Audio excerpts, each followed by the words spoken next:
এজন্য বন্ধু না দেখেই আল্লাহ তাআলার ইবাদত করতে হবে। আল্লাহকে দেখা যায় না, আমার আল্লাহ কেমন? আমার আল্লাহর কোনো রূপ নাই। লাম ইয়ালিদ ওয়া লাম ইউলাদ ওয়া লাম ইয়াকুল লাহু কুফুয়ান আহাদ। আল্লাহর ছেলে নাই, আল্লাহর স্ত্রী নাই, পুত্র নাই, কিছুই নাই। তাহলে আমার আল্লাহ কেমন? আমার আল্লাহ হলো নিরাকার, আমার আল্লাহর আকার বলতে কোনো কিছুই নাই। ইসে কসদর মুলকে ইউহু আম্বাদনে কৌলে গুরা লহনে নিয়া আজনে। ইসে কসদর মুলকে ইউ আম্বাদনে কৌলে বুরা লহনে নিয়া आवाज़ने हमारा बलगल उला बिकमालिही कशफत नुजा बिजमालिही हसनत जमीउ ख़िसालिही सल्लु अलैहि व आलिही ला इलाहा इल्लल्लाह ला इलाहा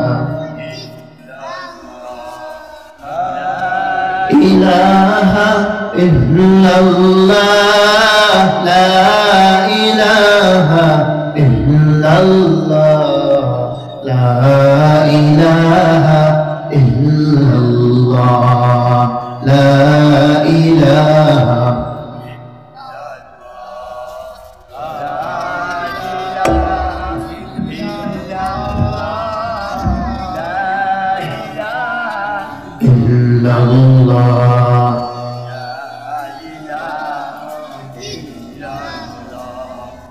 যার দিলে আছে আমার আল্লাহর ভয়। কার ভয়? মহান রব আল্লাহ পাক রব্বুল আলামিনের ভয়। যেই ব্যক্তির অন্তরে আল্লাহ তাআলার ভয় থাকে সেই ব্যক্তি কখনো কাজ করতে পারে না। সর্বদা সেই ব্যক্তি নেক আমল কিভাবে করা যায়, কোন পদ্ধতিতে নেক করা যায় সেই পদ্ধতি তালাশ করে। কতক্ষণ ঠিক কিনা? যার দিলে আছে আমার আল্লাহর ভয় সেই দিলওয়ালা জান্নাতি হয়। জান্নাতি মানুষের কিছু ভালো লাগে না,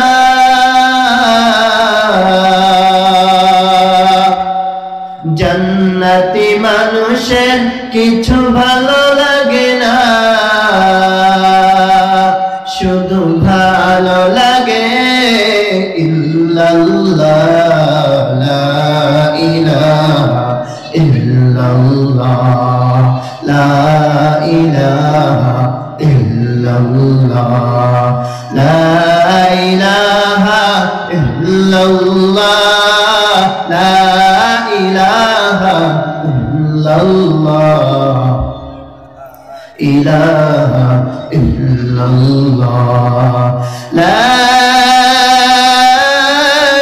ইলাহা ইল্লাল্লাহ মুহাম্মাদুর রাসূলুল্লাহ। একটু জোরে আওয়াজ দিয়ে বলি সাল্লাল্লাহু আলাইহি ওয়াসাল্লাম।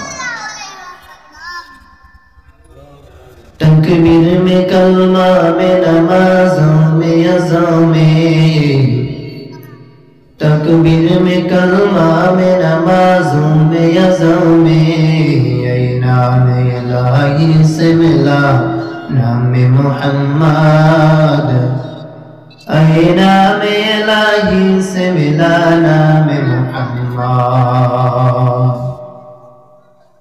अल्हम्दुलिल्लाह, शुक्रिया महान रब्बुल आलमीনের দরবারে যে মহান রব্বুল আলামিন আজ 3 দিন ব্যাপী তালিম ইজতেমা ওয়াজ মাহফিল ও হালকা জিকিরের শেষ দিনে প্রথম অধিবেশনে আল্লাহ পাক রব্বুল আলামিন আমাদেরকে দূর দূরান্ত থেকে বাছাই করিয়া 10 মায়ের 10 সন্তানকে একত্রিত হয়ে পবিত্র কোরআনের কথা শুনবার জন্য ময়দানে নিয়ে আসলেন, সেই মহান রব্বুল আলামিনের দরবারে একবার কালিমাতুন শুকর উচ্চারণ করি আলহামদুলিল্লাহ। মাহফিলের দাওয়াত মাইকের মাধ্যমে, মাইকের প্রচারের মাধ্যমে এবং হ্যান্ডবিলের মাধ্যমে সমস্ত এলাকায় পৌঁছানো হয়েছে কি হয় নাই? যাদের কাছে দাওয়াত পৌঁছেছে ওই সমস্ত লোকগুলো যদি আজকের মাহফিলের প্যান্ডেলে আসতো, এই প্যান্ডেলে জায়গা দিতে পারতো না, ঠিক না? কিন্তু মহান রব্বুল আলামিন শুধুমাত্র যাদেরকে কবুল করবেন তারা এই প্যান্ডেলে এসে বসতে পারবে।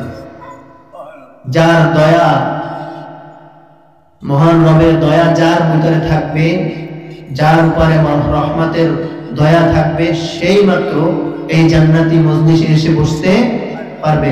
কথা ভুল বললাম না ঠিক বললাম? কত মানুষ আছে এখনো বিভিন্ন কাজে বিভিন্ন জায়গায় আড্ডা দিতেছে, তারা আসতে পারে না, বসতেও পারে না, অথচ দেখে না হাজার হাজার মানুষের মধ্য থেকে আপনাকে আমাকে বাছাই করিয়া মহান রব্বুল আলামিন দিয়ে আসছে। এটা আমাদের উপরে একটা রহমত না? এজন্য আমরা খুশি না বেজার? আমরা খুশি হয়ে থাকলে আর একবার শুকরিয়া আদায় করি আলহামদুলিল্লাহ। আল্লাহ পাক রব্বুল আলামিন বলেন, যে বান্দা আমার শুকরিয়া আদায় করে তাকে আমি আরো বেশি পরিমাণে শুকরিয়া আদায় করার সঙ্গে সঙ্গে আরো বেশি পরিমাণে কি করি? নিয়ামত বাড়ায় দেয়। আর যে বান্দা আল্লাহ তাআলা শুকরিয়া আদায় করে না, তার থেকে নিয়ামত ছিনিয়ে নেয় তো নেয়, তার জন্য মহান রব্বুল আলামিনের কঠিন শাস্তি অবধারিত। দেখেন, এত বড় নিয়ামত পাওয়ার পরেও আমরা এখন মাহফিলের প্যান্ডেলে আসতে পারিনি। আজ মাহফিলের শেষ দিন, আগামীকাল এরকম সময় এখানে প্যান্ডেলও এভাবে থাকবে না, কেউ কথাও বলবে না, আর কাউকে ডাকাডাকিও করা হবে না। আমাদের কারিমপুরের হযরত পীর সাহেব হুজুর এমন সুন্দর পদ্ধতিতে মানুষের ঘরে ঘরে দাওয়াতের কাজ, আমরা মাহফিলের দাওয়াত পৌঁছে দিছি, কিন্তু আসতে পারে না, কপাল পোড়া। মায়ার নবী সাল্লাল্লাহু আলাইহি ওয়াসাল্লাম বলেন, পৃথিবীর মধ্যে সবথেকে দামি মজলিস হলো ওই মজলিস যেই মজলিসে কোরআনের আলোচনা করা হয়, এবং দামি হলো ওই মানুষ যারা কোরআনের আলোচনা করে এবং যারা কোরআনের আলোচনা শুনে। আমরা কত দামি হলাম? যারা কোরআনের আলোচনা শুনবার জন্য এখানে আসলেন তারা কতটা দামি। মহান রব্বুল আলামিন ফেরেশতাদেরকে পাঠিয়ে দেন, পাঠিয়ে দিয়া তারপরে আল্লাহ তাআলা বলেন, যাও ফেরেশতারা তোমরা দেখো ওই মজলিসের ভিতরে কি চলতেছে। আল্লাহ তাআলা রব্বুল আলামিনের ফেরেশতারা অর্ডার পাইয়া সেই সপ্তম আসমান থেকে আস্তে আস্তে করিয়া প্রত্যেকটা আসমান ভেদ করতে করতে করতে করতে করতে করতে প্রথম আসমানে আসে। আয়েশা তারপরে দেখে এখানে কি চলতেছে। এখন একটা প্রশ্ন, আল্লাহ তাআলা দেখে কি দেখে না? আমরা যে এখানে কোরআনে আলোচনা করতেছি এবং শুনতেছি মাঠে বসে, এটা আল্লাহ দেখে না? দেখে? তারপরও কেন ফেরেশতাদেরকে আল্লাহ তাআলা পাঠায়? একটা প্রশ্ন আছে না? আল্লাহ তাআলা ফেরেশতাদেরকে এই জন্য পাঠায়, যখন মানব জাতিকে আল্লাহ তাআলা সৃষ্টি করেন তখন অনেক ফেরেশতারা বলছিল, আল্লাহ এই মানব জাতি দুনিয়ায় ডিভাইডেড সৃষ্টি করবে, বিভিন্ন দলে বিভ্রান্ত হয়ে যাবে, আপনার কোরআনকে মানবে না, তারা আপনাকে অস্বীকার করবে, তারা আপনার কোরআনকে অস্বীকার করবে, অতএব এই মানব জাতিকে সৃষ্টি করার কোনো প্রয়োজন নেই। তখন আল্লাহ তাআলা রব্বুল আলামিন বলেছেন, না, আমার বান্দাদেরকে, সব বান্দাগুলো আমাকে ভুলে থাকতে পারবে না, কিছু বান্দা আছে যারা আমি মালিকের তালাশেও থাকবে। তখন ফেরেশতারা আল্লাহ তাআলা অর্ডার পাইয়া প্রথম আসমানে যখন আয়েশা, এই জমিনে যখন আয়েশা দেখবে এখানে কোরআনের আলোচনা শোনে এবং কোরআনের আলোচনা করে, আবার আল্লাহ তাআলার কাছে যাইবে। আল্লাহ তাআলার কাছে যে বলবে, মালিক আপনার কিছু গুনাহগার গোলাম তারা কোরআনের আলোচনা করে এবং কিছু গুনাহগার গোলামগুলো মাঠের মধ্যে বসে গেছে, তারা আপনার কোরআনকে মুহাব্বত করে, কোরআনের আলোচনা শুনে, এই জন্য তারা ঘর বাড়ির সমস্ত কাজ রেখে এই কারিমপুর ময়দানে এসে বসে গেছে। আল্লাহ তাআলা রব্বুল আলামিন তখন বলবে, তোমরাই তো বলেছিলে তারা কোরআনকে ভালোবাসবে না, কোরআনকে মুহাব্বত করবে না, কোরআনের কথা শুনবে না। আজ দেখো আমার সব বান্দাগুলো এক নয়, সব বান্দাগুলো আমি মালিকরে ভুলে থাকতে পারে না। তুমি জমিনের দিকে তাকায়া দেখো কারা কোরআনের আলোচনা করে এবং কারা কোরআনের আলোচনা শুনে আমি আল্লাহ তাআলা রব্বুল আলামিন উভয়ের সমস্ত গুনাহগুলো মাফ করে দিলাম। আতিনা ফি দারে দুনিয়া না হাসান, আতিনা ফি দারে উকবানা হাসান ইয়া গিয়াজাল মুস্তাফিজিন আহদিনা লফতিখারা বিল উলুমি ওয়াল মিনা। জমিনের মধ্যে কিছু থাকবে যারা চিরন্তর কোরআনের দুশমন, আবার এমন কিছু লোক থাকবে যারা চিরন্তর কোরআনের বন্ধু, কোরআনের জন্য জীবন দিয়ে দেবে, তারপর কোরআনের রাস্তা ছাড়তে রাজি নাই। মোহতারাম হাজিরিন, এই মানব জাতিকে আল্লাহ তাআলা কেন সৃষ্টি করলেন? একমাত্র মানব জাতিকে আল্লাহ তাআলা বলেন, আমি মহান মালিক এই মানব জাতিকে সৃষ্টি করলাম একমাত্র আমার ইবাদত করার জন্য। কার ইবাদত? আল্লাহ তাআলার ইবাদত। কেমন ইবাদত করবে? আল্লাহ তাআলা রব্বুল আলামিন বলেন, দুইটা জাতিকে আমি দুনিয়ায় পাঠাইলাম, এক হলো মানব জাতি এবং জিন জাতি। ওয়ামা খালাকাতুল জিন্না ওয়াল ইনসা ইল্লা লিয়াবুদুন। আল্লাহ পাক রব্বুল আলামিন মানব জাতিকে পাঠাইলেন আল্লাহ তাআলার ইবাদত করার জন্য। ইবাদত, ইবাদত শব্দে আল্লাহ তাআলার ইবাদত হলো যেই ব্যক্তির কাছে আমরা যাব তাকে তো চেনার দরকার, কার ইবাদত করব তাকেও তো চেনার দরকার। আমরা যে আল্লাহ তাআলার ইবাদত করব, আল্লাহকে চেনার একটা প্রয়োজন আছে না? তার পরিচয় লাভ করার একটা প্রয়োজন আছে না? অবশ্যই আছে। বাজারে গেলে মাল কেনার আগে দেখে তারপর ক্রয় করতে হবে। আল্লাহ তাআলার ইবাদত যে আমরা করব, আল্লাহকে কি দেখা যাবে? না, দেখা যাবে না। পরিচয় নিতে হবে।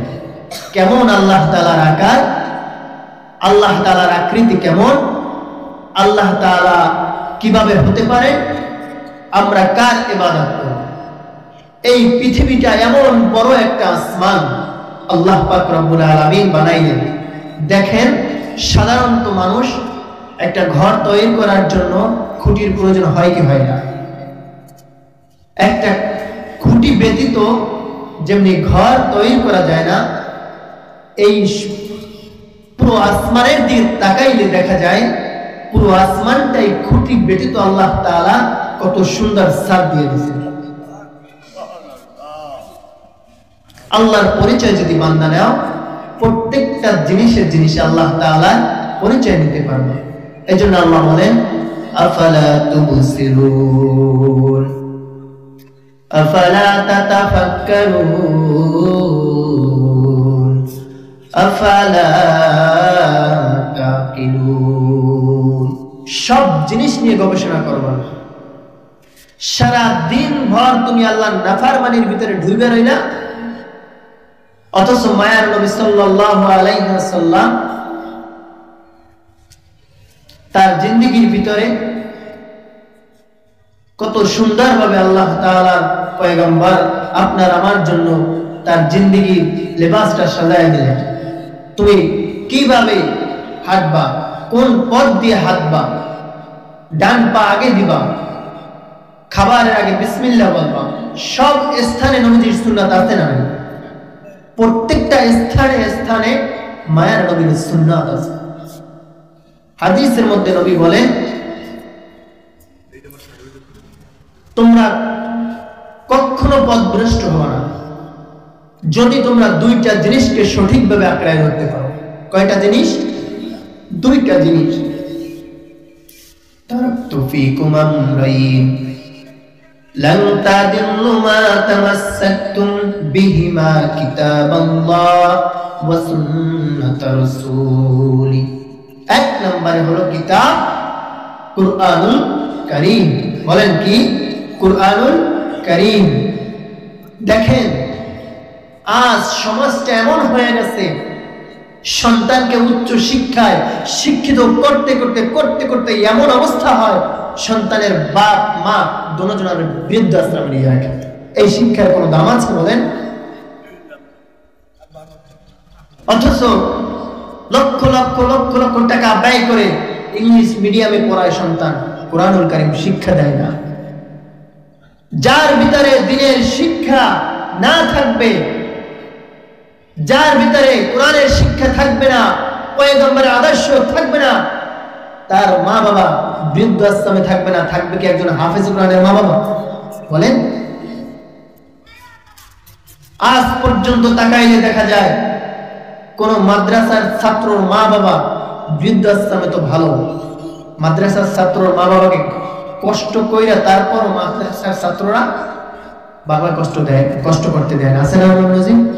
কারণ সে তার ভিতরে দ্বীনের শিক্ষা পাইছে। কোন শিক্ষা? দ্বীনের শিক্ষা ভাই, দুনিয়ার কোন শিক্ষা। দুনিয়া নামক শিক্ষা যদি আপনার সন্তানকে শিক্ষা দেন, আপনি তো দুনিয়া নামক ধোঁকার ভিতরে পড়ে যাবেন। আপনার সন্তানকে যদি কোরআনের শিক্ষা দিতে পারেন, আপনি দুনিয়াও পাবেন, আখিরাতেও পাবেন।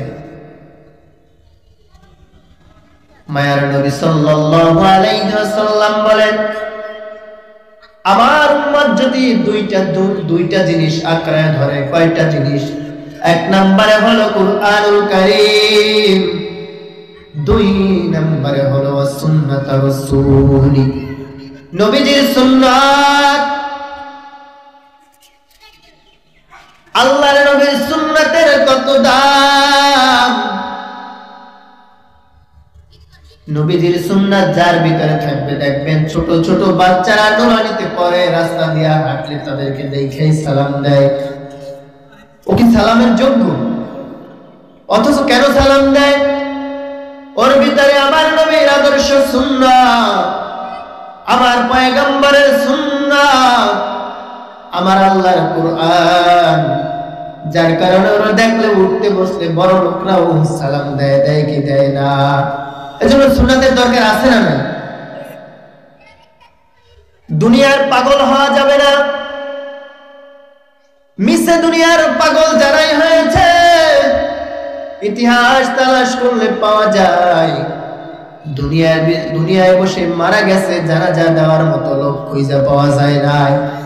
কোটি কোটি টাকার মালিক সন্তান মা বাবাকে দিকে তাকায়া দেখে, লক্ষ লক্ষ কোটি টাকার মালিক, ঢাকার ভিতরে বাড়ি আছে, অভাব নাই, অথচ সন্তান, মা আর সন্তানকে রাখে না, বাবা সন্তানকে দেখে না। হঠাৎ করে খবর শোনে দুনিয়ায় বাবা নাই। সন্তান কোটি কোটি টাকার মালিক হওয়ার পরেও ওই সন্তান বাবার জানাজায় আসতে পারে না। কথা কোন ঠিক কিনা? কোটি টাকার মালিক দেখো ও বাবা হয় না দূর, গরিবে ঘুমায় আরাম করে মনটা বাহাদুর। হৃদয়ে থাকে বেজার নম্রতা সাদা, রহমত আসিবে তথা প্রভুর আদা। বড়র বড়াই করলে দিলে রহমত আসে না, নিজেকে নিজে ছোট মনে করিও সদা। উঁচু জমিন থেকে পানি নিচু জমিনে যায়, তেমনি আল্লাহর রহমত আসে নম্রতার হৃদয়। ভোগবিলাসের বাড়ি গাড়ি পরে রবে সব, ভোগবিলাসের গাড়ি বাড়ি পরে রবে সব, থাকতে সময় স্মরণ করো আল্লাহ আমার রব, থাকতে সময় স্মরণ করো আল্লাহ আমার রব। আমাদের রবকে একটু জোরে আওয়াজ দেয়া বলেন, রবকে। ইবাদত করব কার? পৃথিবীর কোন ব্যক্তির ইবাদত করা যাবে না, একমাত্র মহান রব্বুল আলামিন। যেই মহান রবের দয়ায় আপনি আমি বেঁচে আছি। মহান রব কেমন রব? একটু যদি চিন্তা করে তাকাই, চিন্তা করে যদি একবার দেখি, আমাদের রব মহান রব্বুল আলামিন এত দয়ার। পৃথিবীর মানুষে কত দয়া দিতে পারে? আল্লাহ তাআলা বলেন, বান্দা পৃথিবীর মানুষেরা কতটা মায়ার, কতটা দয়া। আমি আল্লাহ তাআলা তো 100 ভাগের 1 ভাগ মায়া আর দয়া পৃথিবীর মানুষকে দেই নাই। আমি আল্লাহ তাআলা রব্বুল আলামিন তোমাকে কতটা ভালোবাসি জানো না রে গোলাম? কতটা মহব্বত করি আমি, কতটা ভালোবাসি তুমি জানো না? আমি আল্লাহর দয়াটা কত বড়। তুমি মনে করেছো অনেক গুনাহ কইরা ফেলাইছো, না রে বান্দা না। তুমি পাহাড় পরিমাণ যদিও গুনাহ করো রে মা, আমি রব তোমাকে সর্বদা ডাকি, আয় বান্দা আয়।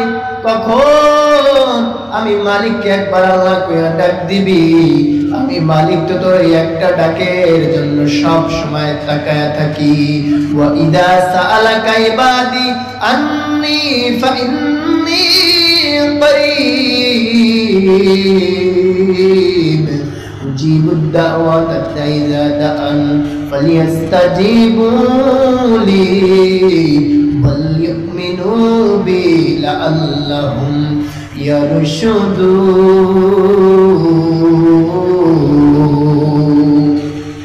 আমি আল্লাহ তো প্রতিদিন তোমাকে ডাকি, এ বান্দা তুই কত গুনাহ করেছো, তোর এই গুনাহ থেকে আমি আল্লাহর রহমত অনেক বেশি। সাবাকাত রহমতি আলা ওয়াজাবি, আমি আল্লাহ তাআলা তোর গুনাহ থেকে রহমত প্রদান পাওয়া যাবে। তুই আমি মালিককে ভুলিয়া থাকিস না, আমি মালিককে ডাক। আমি মালিক তো সর্বদা তোর দিকে তাকায়া থাকি। কখন একটা আল্লাহ বলিয়া ডাক দিবি, আমি মালিকের কলিজা ঠান্ডা হয়ে যাবে। বছরকে বছর, হাজার বছর গুনাহ করেছো, এরে বান্দা গুনার দিকে তাকাইস না রে বান্দা। আমি আল্লাহ তাআলার রহমত এত পরিমাণ, তোর গুনার থেকে আমি রহমত মালিকের কাছে অনেক বেশি। আয় বান্দা একবার আমি আল্লাহকে আল্লাহ বলিয়া ডাক দে, আমি আল্লাহকে আল্লাহ বলিয়া ডাক দে। আমি তোকে তো প্রতিদিন ডাকি, তোকে ফজরে ডাক দিলাম পাইলাম না, আমি আল্লাহ তোকে জোহরে ডাক দিলাম পাইলাম না, আমি আল্লাহ তোকে আবার আসরের নামাজে ডাক দিলাম পাইলাম না, আমি আল্লাহ পাক রব্বুল আলামিন আবার মাগরিবে ডাক দিলাম আয় বান্দা আয়। আমি মালিক রে ভুলিয়া থাকিস না, তুই তারপর আমার ডাকে সাড়া দিলি না রে গোলাম। আমি আল্লাহ তারপর তোর রিজিকের একটা খানাও বন্ধ করি নাই।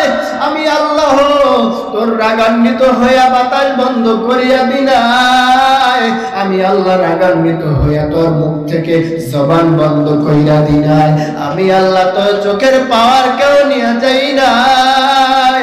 আমি আল্লাহ কত রহমান, আমি আল্লাহ কত দয়া তুই জানো না রে বান্দা। আমি আল্লাহ পাক রব্বুল আলামিন তোকে আবার মাগরিবেও না পেয়ে আমি আল্লাহ তোর কোনো কিছুই বন্ধ করি না, আমি আল্লাহ সব জারি রেখেছি বান্দা, সব নিয়ামত ভোগ কর, তারপরেও আমি মালিক তোকে আবার ইশারের সময় ডাক দিলাম, আয় বান্দা জলদি করিয়া নামাজে আয়। তুই এশার নামাজেও আসলি না রে বান্দা, এবার তুই রাত্রে ঘুমায়া গেলি, ঘুমে যাওয়ার পর তুই কি একবারও চিন্তা করিস এ বান্দা তুই এক সময় কি অবস্থায় ছিলি, আজ তুই বড় হয়ে গেছ, তুই মালিক রে ভুলিয়া রইছ। আমি মালিক, তারপর তোর কোনো কিছুই বন্ধ কইরা দিলাম না, আমি মালিক সব কিছু জারি রাইখা দিলাম।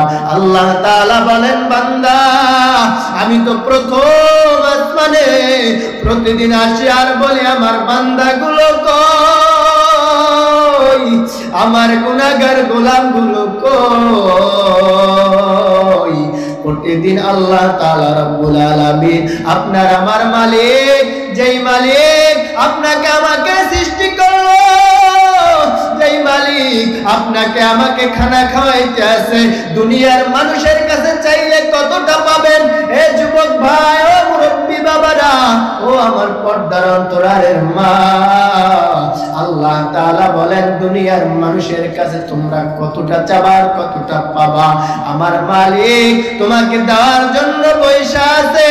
আয় আয়, প্রতিদিন আমার মাওলা প্রথম আসমানে আয়েশা ডাকে আর বলে, বান্দা এখন যদি আমি মালিকের ডাকে একবার সাড়া দিতি, আমি মালিক তোর জীবনের সমস্ত গুনাহগুলো মাফ কইরা দিতাম।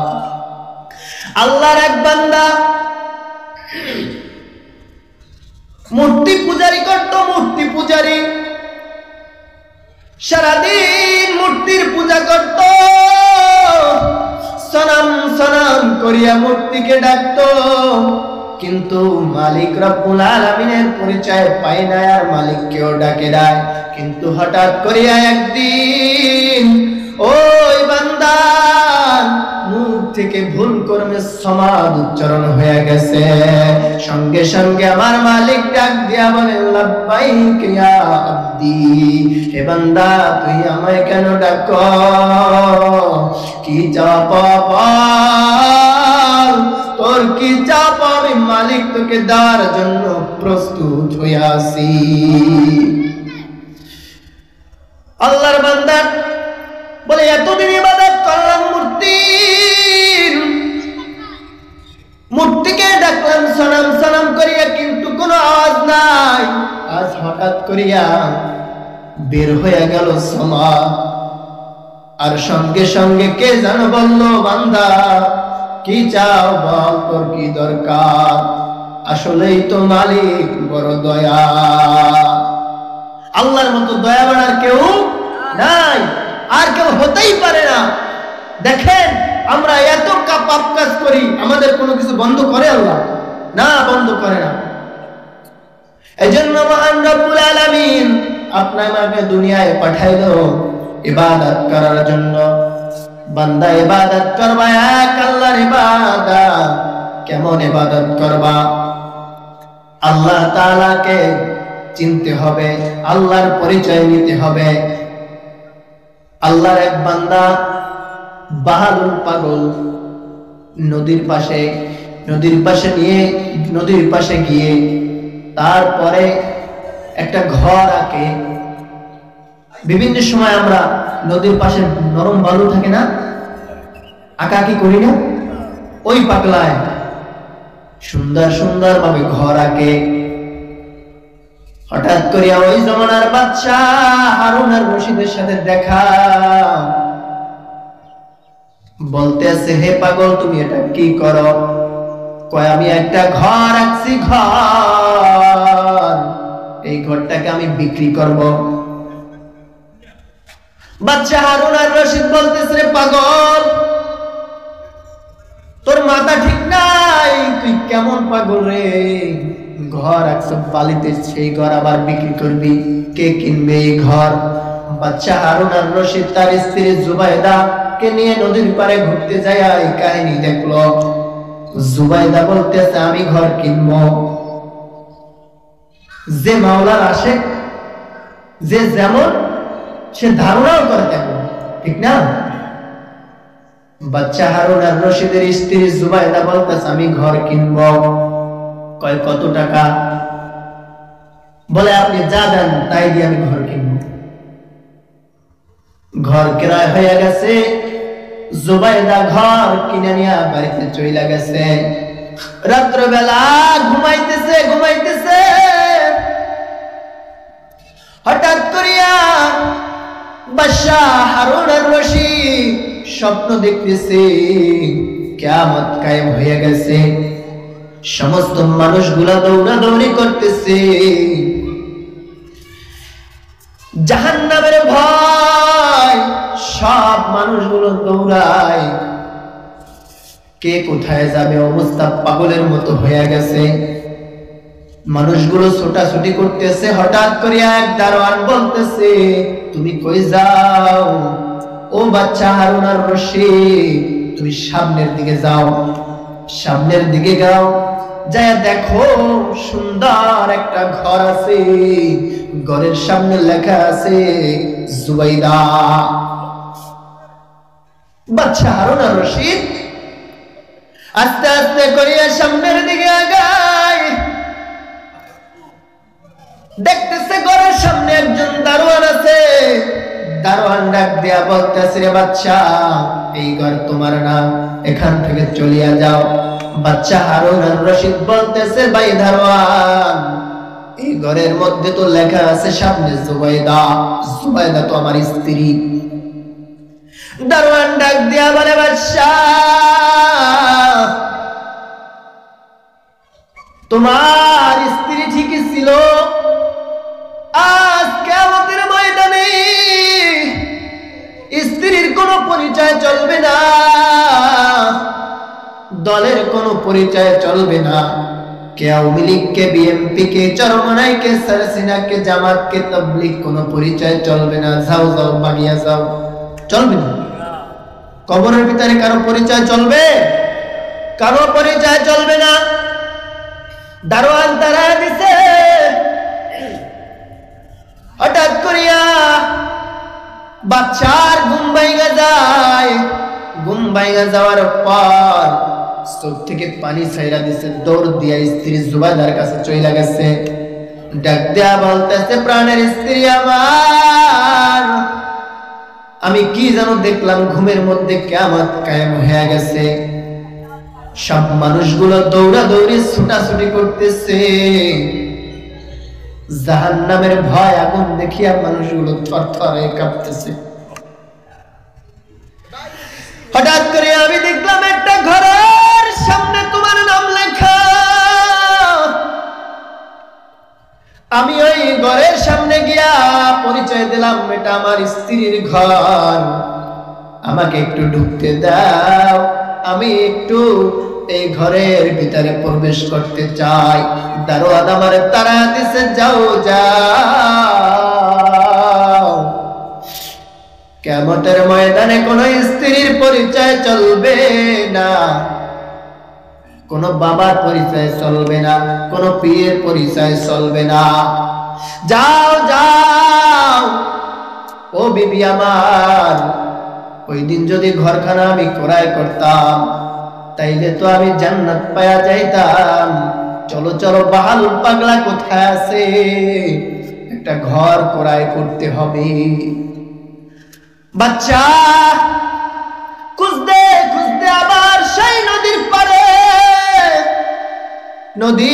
পারে গিয়ে বাহালুল পাগলাকে বলতেছে রে বাহালুল, আজকে তুমি 100 ঘর বানাবে, আমি সেই 100 ঘরই ক্রয় করব। বাদশার কথা শুনিয়া বাহালুল পাগলা বলতেছে রে বাচ্চা, তুমি 100 ঘর ক্রয় করবা ঠিকই, কিন্তু বাদশা তুমি ওই দিনের ঘর পাবা না, কারণ তোমার স্ত্রী তো না দেখাই ঘর ক্রয় করেছে, আর আজকে তুমি জান্নাত দেখা তারপর ঘর ক্রয় করতে আসছো। এজন্য বন্ধু, না দেখেই আল্লাহ তাআলার ইবাদত করতে হবে। আল্লাহকে দেখা যায় না, আমার আল্লাহ কেমন? আমার আল্লাহর কোনো রূপ নাই। লাম ইয়ালিদ ওয়া লাম ইউলাদ ওয়া লাম ইয়াকুল লাহু কুফুয়ান আহাদ। আল্লাহর ছেলে নাই, আল্লাহর স্ত্রী নাই, পুত্র নাই, কিছুই নাই। তাহলে আমার আল্লাহ কেমন? আমার আল্লাহ হলো নিরাকার। আমার আল্লাহর আকার বলতে কোনো কিছুই নাই। ইসে কসদর মুলকে আম্বাদনে কৌলে গুরা লহনে নিয়া আজনে। ইসে কসদর মুলকে আম্বাদনে কৌলে গুরা লহনে নিয়া আওয়াজনে। কোনো আকার নাই আল্লাহ। আল্লাহকে না দেখাই যারা ইবাদত করবে, না দেখেই যারা তার কাজ করবে, তারাই জান্নাতি হবে, ঠিক না? মোহতারাম হাজিরিন, আপনাকে আমাকে আল্লাহ দুনিয়ায় পাঠাইলো ইবাদত করার জন্য।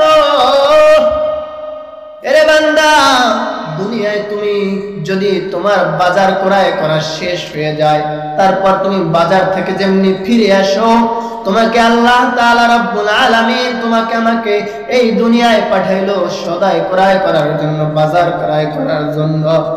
কোন দুনিয়ার মিছে মায়ায় পড়িয়া মালিক রে ভুলিয়া গেলা?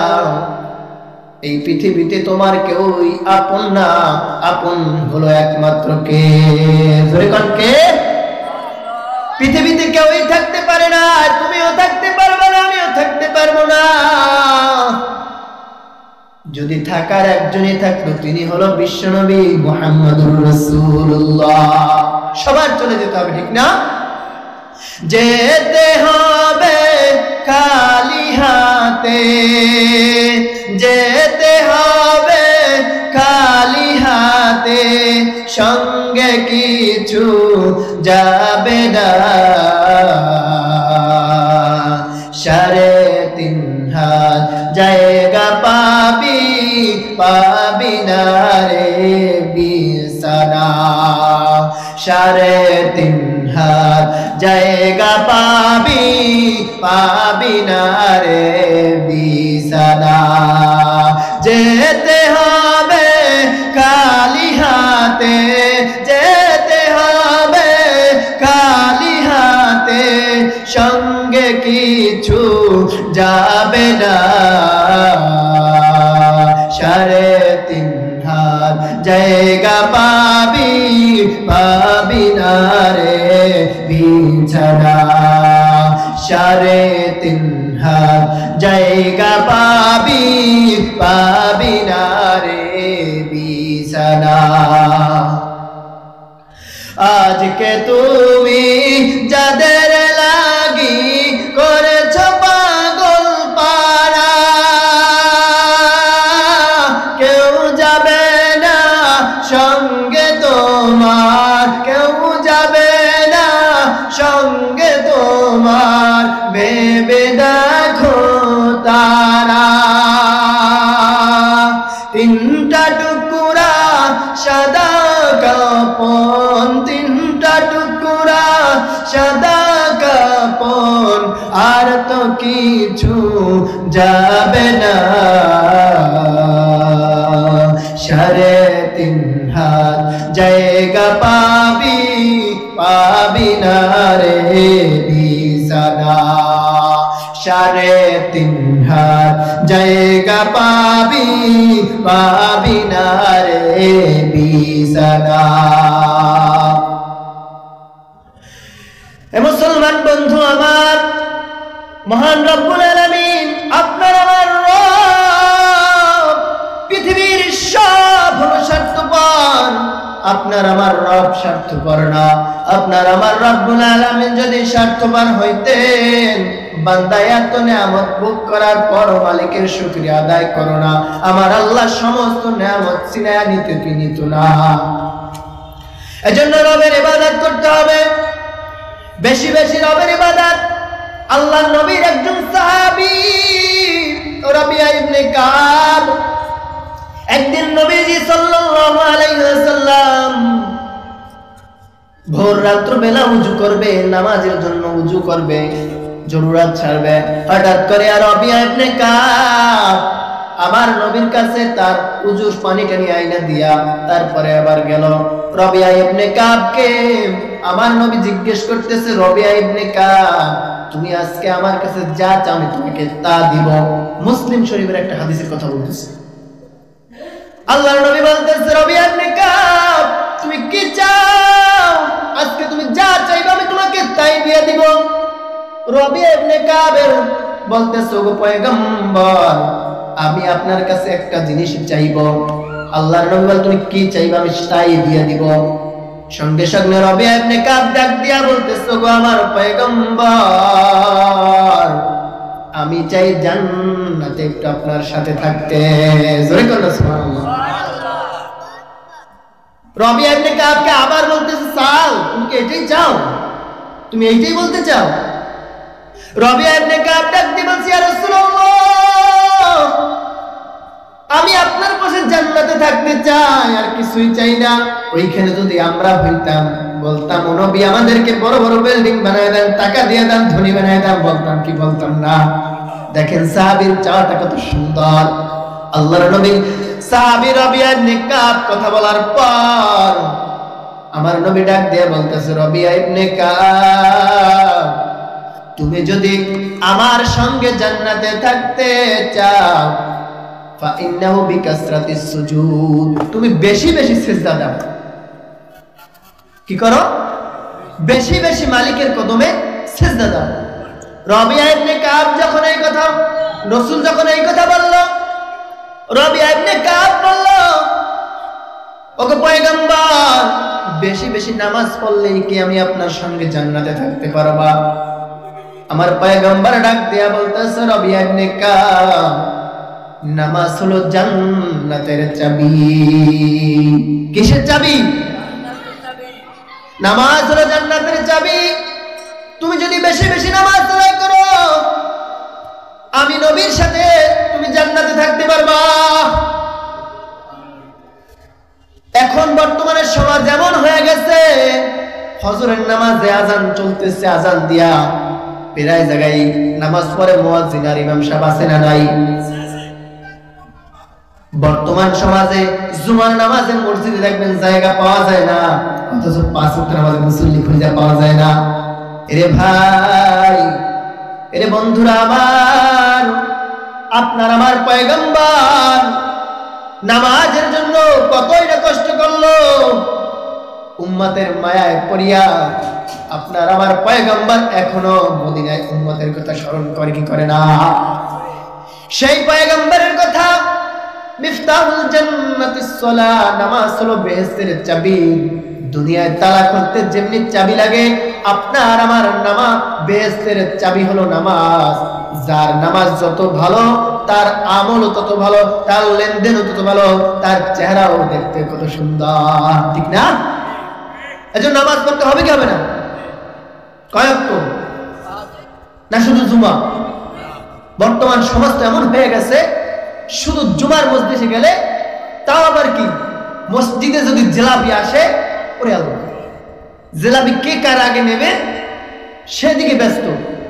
দুই বন্ধু মসজিদে জুমার দিন নামাজ পড়তে গেছে, একজনে জুতা বাহিরে রাখছে আর একজনে রাখছে জুতা ভিতরে।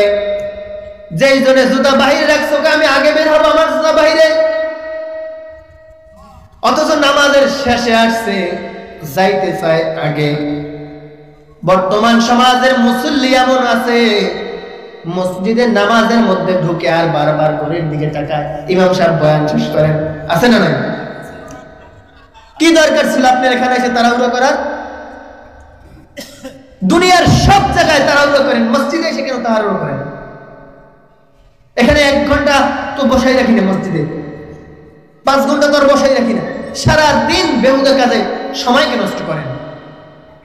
মসজিদে আইসা তারপরে নামাজ পড়বেন, কত 10 থেকে 15 মিনিট সময়ের মধ্যে নামাজ শেষ হবে। আরেকটা হাদিসের কথা বলবো, তারপরে শেষ করবেন ইনশাআল্লাহ। আল্লাহ নবী সাল্লাল্লাহু আলাইহি ওয়াসাল্লাম একদিন জুমার দিন এশা মাগরিবের পরে সমস্ত সাহাবায়ে কেরামদেরকে বলতেছে, দেখো জুমার দিন যেই ব্যক্তি মসজিদের মধ্যে আগে যাবে, কোথায় আগে যাবে? মসজিদের ভিতরে আগে যাবে, ওই ব্যক্তির আমলনামায় একটা উট কুরবানির সব তার আমলনামায় জমা হয়ে যাবে। সাহাবীরা এই কথা শুনিয়া সমস্ত সাহাবীরা মসজিদে এসে বসে গেছে। তো গেছে, মসজিদ পুরো ফিলাম। আল্লাহর নবী ডাক দিয়া বলতেছে, কি অবস্থা? প্রতিদিনের ন্যায় আজকে তো মসজিদে অনেক মুসল্লি, এত মুসল্লি কেন আসলো? এক সাহাবী ডাক দিয়া বলতেছে, ইয়া রাসূলুল্লাহ, ইয়া হাবিবাল্লাহ, আপনি তো বলেছেন যে এই ব্যক্তি জুমার দিন মসজিদে আগে আসবে। কোন দিন বলেন? জুমার দিন। যে ব্যক্তি জুমার দিন মসজিদের মধ্যে আগে প্রবেশ করবে, ওই ব্যক্তির আমলনামায় একটা উট কুরবানির সওয়াব দেওয়া হবে। আল্লাহর নবী বলতেছে, জুমা তো আগামীকালকে, আজকেও তো জুমা আসে নাই। যখন ইশার নামাজ শেষ করার পরে পয়গম্বর সাল্লাল্লাহু আলাইহি ওয়াসাল্লাম ফজরের নামাজে আবার মসজিদে আসছে। ফজরের নামাজে এসে দেখতেছে মসজিদ তো ভরা, বারিন্দা ভরা। কি অবস্থা?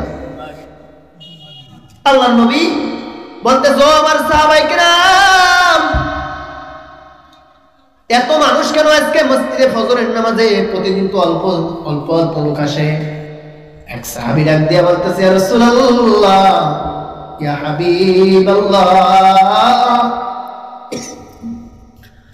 আপনি তো ঘোষণা দিয়ে দিয়েছিলেন যেই ব্যক্তি জুমার মসজিদে আগে আসবে ওই ব্যক্তির আমলনামায় একটা উট কুরবানির সওয়াব দেওয়া হবে। ইয়া রাসূলুল্লাহ, ইয়া হাবিবাল্লাহ, এখন তো সমস্ত পাড়ার সমস্ত মহল্লার মুসল্লিগণ চলে আসছে। এখন কি প্রত্যেকটা মানুষের আমলনামায় কি একটা উট কুরবানির সওয়াব দেওয়া হবে নাকি? আল্লাহর নবী যখন এই কথা শুনলো, আল্লাহর নবী জবাবে বলল, আমার সাহাবী, তুমি জানায় দাও যে সমস্ত ব্যক্তিরা আজকে জুমার দিন মসজিদে আগে ঢুকছে, আল্লাহ পাক রব্বুল আলামিনের ঘোষণা আমি রাসূল বইলা দিলাম, প্রত্যেকটা সাহাবী, প্রত্যেকটা মানুষের আমলনামায়, প্রত্যেকটা লোকের আমলনামায় একটা উট কুরবানির সওয়াব দেওয়া হবে।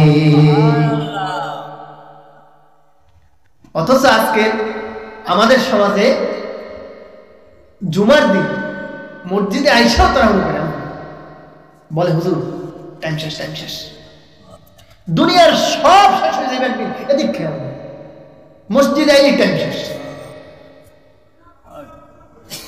এই জন্য বন্ধু, সমস্ত দিকটা দুনিয়ার সব একদিকে আল্লাহ তাআলার ইবাদত যখন করবেন, সব ফালায়া দিয়া তারপর আল্লাহ তাআলার ইবাদতে মশগুল হতে হবে। কারণ মহান রব্বুল আলামিনের ইবাদত করবেন এমন ভাবে যে ইবাদতটা হবে হয়তো আল্লাহ তাআলা রব্বুল আলামিন আপনাকে দেখতেছে, না হয় মনে করবেন আমি মালিককে দেখতেছি। ইবাদত এরকম হওয়া চাই।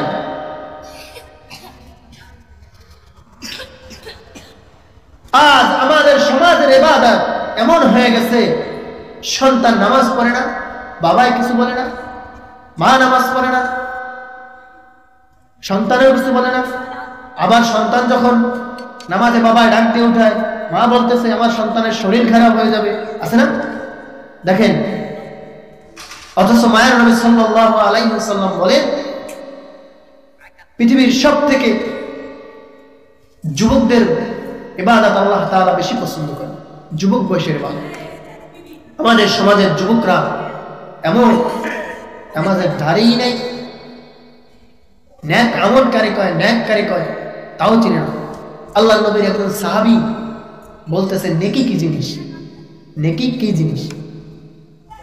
নবীজি বলতেছেন, দেখো ওই যে দূরে একটা পাহাড় দেখো, উহুদ পাহাড়, ওই উহুদ পাহাড়টা যদি স্বর্ণে রূপান্তরিত করে দেওয়া হয়, তারপরে যদি এক পাল্লায় দেওয়া হয়, আর আমার বান্দাগুলো যদি একবার আলহামদুলিল্লাহ, একবার সুবহানাল্লাহ, একবার আল্লাহু আকবার বলে, একবার সুবহানাল্লাহ বলার বিনিময়ে যতটুকু নেক হবে ওই নেকটুকু একটা পাল্লায় দেওয়া হবে, আর ওই উহুদ পাহাড়টা যে স্বর্ণে রূপান্তরিত করে দেওয়া হয় এক পাল্লায়, তারপরও সুবহানাল্লাহর পাল্লা বেশি হয়ে যাবে। নেকি এমন জিনিস, এই জন্য বেশি বেশি নেক আমল করতে হবে কি হবে না? আল্লাহ তাআলা আমাদের সব ভাইকে পরিপূর্ণভাবে বেশি বেশি নেক কাজ করার তৌফিক দান করুন। সকলে বলে আমিন। আল্লাহ তাআলা আমাদের সব ভাইকে এই কারিমপুরের সাথে সম্পৃক্ত হয়ে কারিমপুরের মাদ্রাসার সাথে সকলকে থাকার তৌফিক দান করুন।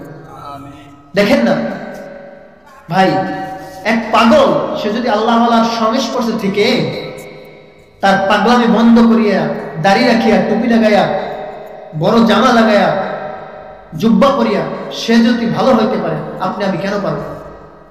এই চরমনাইয়ের ময়দানে এবছর বড় বড় চুল, বড় বড় মোষ, এমন অবস্থা আপনারা দেখলে ভয় পাইবেন। একটা লোককে নিয়ে আসছে, সুন্দর যাবার সময় দেখি তার পরনের মধ্যে সুন্দর একটা জুব্বা, তার গালের ভিতরে যে রকমের দাড়ি ছিল অন্য সিস্টেমের দেখি সুন্দর দাড়ি, তার চেহারার মধ্যে একটা নূর চলে আসছে। কোন কারণে? ওই যে আল্লাহ ওয়ালার সঙ্গে সম্পৃক্ত হওয়ার কারণে। দরকার আছে না নাই?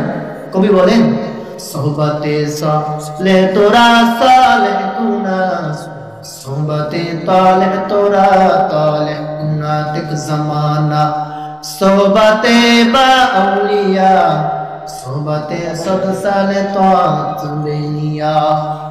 দরকার আছে না নাই? এজন্য এই কারিমপুরের সঙ্গে আমরা সকলে সম্পৃক্ত রাখবো না ইনশাআল্লাহ। যতদিন বাঁচি ততদিন এই কারিমপুরের ময়দানে মাহফিল হবে, নিজ তো আসবই, অন্যকেও দাওয়াত দিয়ে আসবো।